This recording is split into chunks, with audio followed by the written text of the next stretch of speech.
In Puss in Boots, we fluctuate from comedy to drama quite organically. The movie is about a cat who's on his 9th life. Deep down, it's about someone who has one life and they're figuring out how to live that life.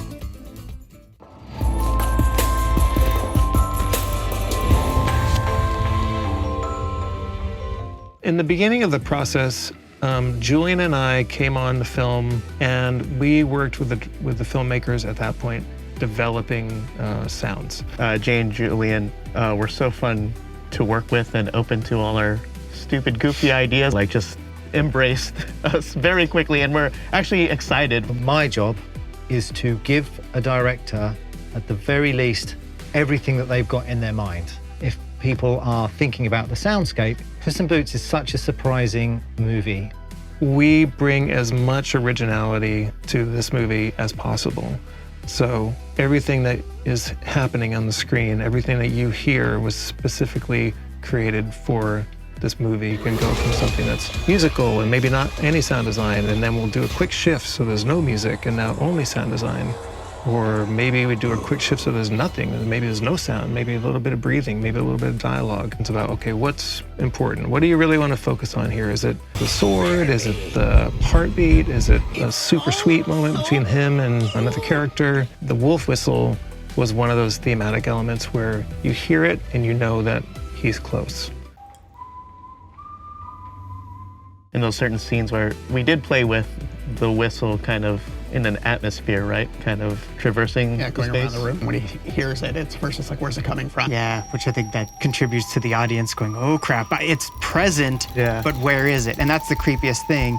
Not until we land on Puss's face, when the camera wraps around and we see the wolf behind him, is the sound right there in the center. And so you're on his back, so as an audience, you're seeing the back of the character and you're hearing this sound that you can't pin down where it's coming from. And I think that fills them with terror. Somebody was saying, every time that wolf whistle came, the hair on my arms would stand up.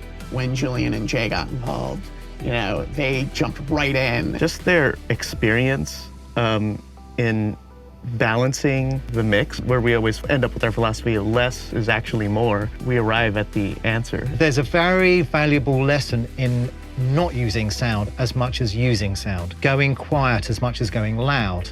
That is kind of one of the arts of working with animation. As an example, there's a moment in the battle scene when Puss is knocked sideways from an exploding unicorn. For a moment, we go very full on surround, and then we kind of pull the environment down and then almost make it mono.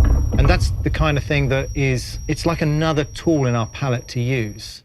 We went from stereo to 5.1, which was, 3 speakers at the front, 2 at the back in the sub. Then we went to 7.1. Now we have this thing called DTS, which is essentially, we've got the palette of full surround and we can point the sounds anywhere in the theater that we want to. So I'm a great fan of trying to narrow things down and play things intimately and maybe at the front of the screen, towing things in, and then blooming it out into the surrounds and in the heights and, and vice versa. That's the fun part of using the immersive technology, is using it to contrast against non-immersive. What's cool about any kind of advancement of technology is it expands your toolbox of what you can use to tell the story. Like, you can see it in the look of this movie. Every frame of it looks like it's like a painting, like you're in a fairy tale painting. The same is done with the sound. So it expands our vocabulary to tell the story more specifically. I hope that it sonically is as independent and unique as the visuals are. We have a lot of fun working on these, and we are kind of like a big family. That feeling that we have making the movie, I hope people have that feeling watching the movie.